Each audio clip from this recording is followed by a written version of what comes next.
আরে কণ্ঠে তুমি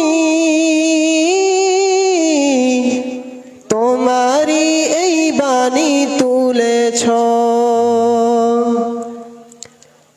বুকেরি দিরাজ তুমি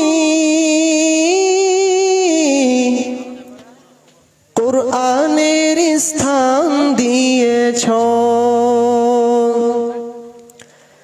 এত ভালোবাসো কেন মালিক আমায়, কি করে শুকর করি।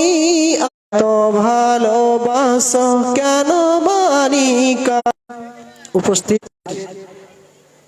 এই বরকতময় সভার সভাপতি সাহেব, অত্র এলাকার ওলামায়ে কেরামগণ এবং অত্র গ্রামের দূর দূরান্ত থেকে ছুটে আসা ইসলাম দরদি ভাইরা, সর্বপ্রথম সেই মহান সত্তা রব্বুল আলামিনের কৃতজ্ঞতা জ্ঞাপন করি আলহামদুলিল্লাহ।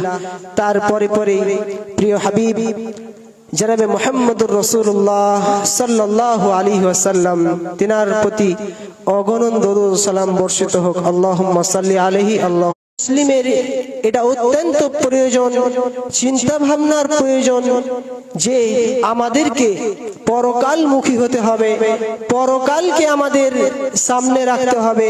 পৃথিবীর মায়া মোহাব্বতে পড়ে আমাদেরকে সবকিছু ভুলে যেতে হবে না। আখিরাতে যে জান্নাত যতক্ষণ তোমরা কবর পৌঁছে যাবে, যতক্ষণ পর্যন্ত না তোমাদের বুকে কবরের মাটি চাপা পড়বে, ততদিন তোমরা পৃথিবীর লোভ লালসা থেকে ভুলে, পৃথিবীর লোভ লালসা তোমাদেরকে ছাড়বে না। সুতরাং মুমিনী রে, পৃথিবীতে তোমার কোনো কিছুই কাজে আসবে না। পরকালকে নিয়ে চিন্তা করো, পরকালকে নিয়ে ভাবনা করো। পরকালের জন্য আখিরাতের খয়রাত ভালো আমল তুমি করে যাও। সুতরাং মুমিন তুমি শোনো, পৃথিবীতে যখন তুমি বেঁচে আছো, তোমার দবদবায়, তোমার শান শওকাতে, তোমার টাকা পয়সা, তোমার শরীরের জোরে মানুষের প্রতি তুমি দায়িত্ব হিসেবে থাকো, মানুষের প্রতি তোমার শক্তি প্রয়োগ করো। কিন্তু তিনি বলছেন, রাসূল সাল্লাল্লাহু আলাইহি ওয়াসাল্লাম বলছেন, হুজিবাতিল জান্নাতু বিল মাকারিহি ওয়া হুজিবাতুল জাহান্নাম বিল বিশহাওয়াত। মানুষ এই জান্নাত জাহান্নামকে দেখে ভয় করবে। জান্নাতকে ঘিরে রাখা হয়েছে কষ্ট।